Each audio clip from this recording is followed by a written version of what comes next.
ജനതാ ഗാരേജിന്റെ പുതിയൊരു വീഡിയോയിലേക്ക് സ്വാഗതം. ഇന്ന് നമ്മൾ വർക്ക് ചെയ്ത് ഫിനിഷ് ചെയ്തിരിക്കുന്ന ഒരു ഹൈക്രോസ് ZX ആണ്. ഹൈക്രോസ് വേരിയന്റുകൾ വരുന്നതിലെ ഏറ്റവും ടോപ്പ് എൻഡ് മോഡലാണ് ഹൈക്രോസ് ZX. അപ്പോൾ നമ്മൾ ഇതിനകത്ത് വരുത്തിയിരിക്കുന്ന ഒരു മിനിമലായിട്ടുള്ള ചേഞ്ച് ആണ്. നമുക്ക് ഓവറായിട്ട് മോഡിഫിക്കേഷൻ ഒന്നും പോകാതെ സ്റ്റാൻഡേർഡ് ആയിട്ട് എങ്ങനെ ചെയ്യാന്നുള്ളതിനൊരു ഉദാഹരണമാണ് ഈ വണ്ടി. ഈ വണ്ടിയുടെ ഫ്രണ്ട് ഗ്രില്ല് നോക്കുവാണെങ്കിൽ കമ്പനി വരുന്ന ഗ്രില്ല് തന്നെയാണ്. അടിയിലൊരു യൂക്രോം വന്നിട്ടുണ്ട്. അതും ZXക്ക് ഓൾറെഡി വരുന്ന ഒരു ടൈപ്പ് യൂക്രോമാണ്. നമ്മൾ ഇതിനകത്ത് ചെയ്തിരിക്കുന്നതിൻ്റെ ഒരു ജുവൽ ഗാർണിഷ് ആണ്. ഈ ജുവൽ ഗാർണിഷ് ഇതിനകത്ത് ആഡ് ചെയ്യുമ്പോഴത്തേക്ക് ഒറിജിനൽ ലുക്കിൻ്റെ കൂടെ തന്നെ ഒരു ക്രോം ഇൻസേർട്ടും കൂടെ വരുമ്പോൾ കുറച്ചുകൂടെ ഭംഗിയാവുന്നുണ്ട്. പിന്നെ ഫ്രണ്ടിൽ വരുത്തിയിരിക്കുന്നതിന് പ്രധാനപ്പെട്ട മാറ്റം ഈ ആഡ് ഓൺ ആണ്. ഈ front and back add on നമ്മൾ ആഡ് ചെയ്തിട്ടുണ്ട്.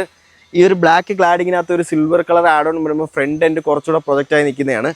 അപ്പം ഈ ഒരു രണ്ട് വ്യത്യാസങ്ങളാണ് ഫ്രണ്ട് പോർഷന് നമ്മൾ മെയിനായിട്ട് ചെയ്തിരിക്കുന്നത്. ബാക്കി സൈഡിലേക്ക് നോക്കുവാണെങ്കിൽ ഇതിനകത്ത് പ്രധാനപ്പെട്ട മാറ്റം വന്നിരിക്കുന്ന ഒരു റൂഫ് റെയിലാണ്. റൂഫ് റെയിൽ ആഡ് ചെയ്തിട്ടുണ്ട് നമ്മൾ. അതിനോടൊപ്പം തന്നെ ഒരു സൈഡ് ഫുഡ് സ്റ്റെപ്പ് ആഡ് ചെയ്തിട്ടുണ്ട്. അപ്പോൾ ഫുഡ് സ്റ്റെപ്പിൻ്റെ കേസ് നോക്കുവാണെങ്കിൽ OE ഫുഡ് സ്റ്റെപ്പാണ് നമ്മൾ ഇതിനകത്ത് ആഡ് ചെയ്തിട്ടുള്ളത്. നമ്മുടെ സാധാരണ ഫോർച്യൂണർ ക്രിസ്റ്റയ്ക്കൊക്കെ വെച്ചുകൊണ്ടിരുന്ന ഒരു ഫുഡ് സ്റ്റെപ്പ് തന്നെയാണ് ഷോറൂമിൽ നിന്ന് സാധാരണ വെക്കുന്നത്.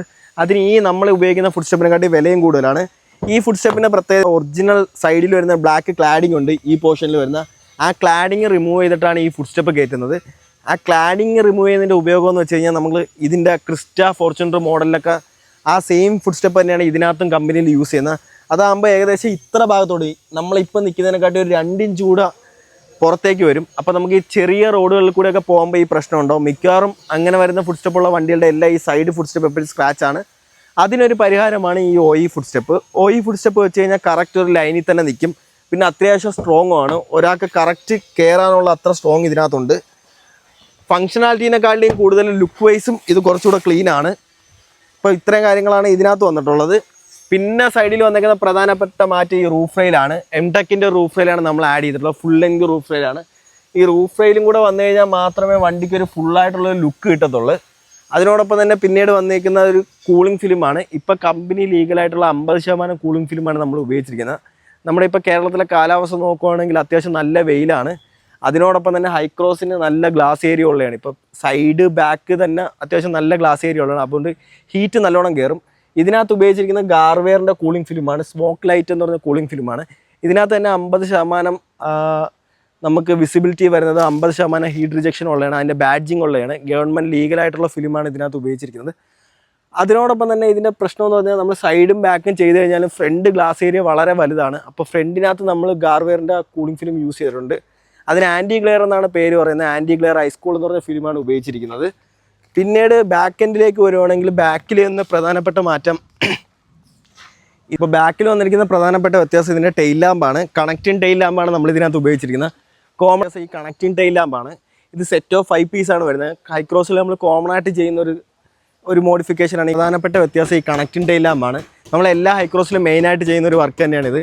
ഈ ഒരു ടെയിൽ ലാമ്പ് വന്നു കഴിഞ്ഞാൽ മാത്രമേ ബാക്കിലത്തെ ഒരു ഭംഗി ലുക്കായിട്ട് മാറത്തുള്ളൂ.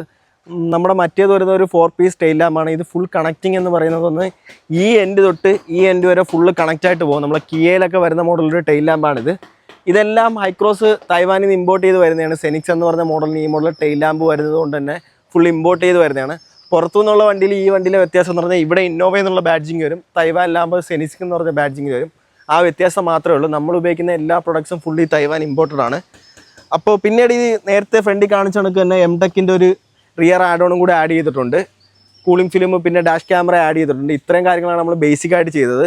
ഇത് ഈ ഫുള്ള് ഒരു ഏകദേശം ഒരു 50,000 രൂപ ബഡ്ജറ്റിനകത്താണ് ഇത് കംപ്ലീറ്റ് ചെയ്തിരിക്കുന്നത്. അപ്പം ബേസിക് ആയിട്ടുള്ള ആക്സറീസ് മാത്രമേ ചെയ്തിട്ടുള്ളൂ. പക്ഷേ എന്നാലും വണ്ടി ഒരു സ്റ്റാൻഡേർഡ് ലുക്കിൽ തന്നെ ഇറങ്ങിയിരിക്കുന്നത്. ഇൻറ്റീരിയർ നമ്മൾ നോക്കുവാണെങ്കിൽ കാര്യമായിട്ട് വന്നിരിക്കുന്ന വ്യത്യാസം ഇതിൻ്റെ ഇൻറ്റീരിയറിൽ വന്നേക്കുന്ന വ്യത്യാസം ഈ GFX മാറ്റാണ്. ഇത് ഫുൾ ലെങ്ത് മാറ്റാണ് വരുന്നത്. നമ്മുടെ ഡിക്കി ട്രേ ഉൾപ്പെടെ തന്നെ കവറാവും. ഇത് ഡ്രൈവർ സൈഡ്, കോ പാസഞ്ചർ എല്ലാ സൈഡിലും വരുന്നതാണ്.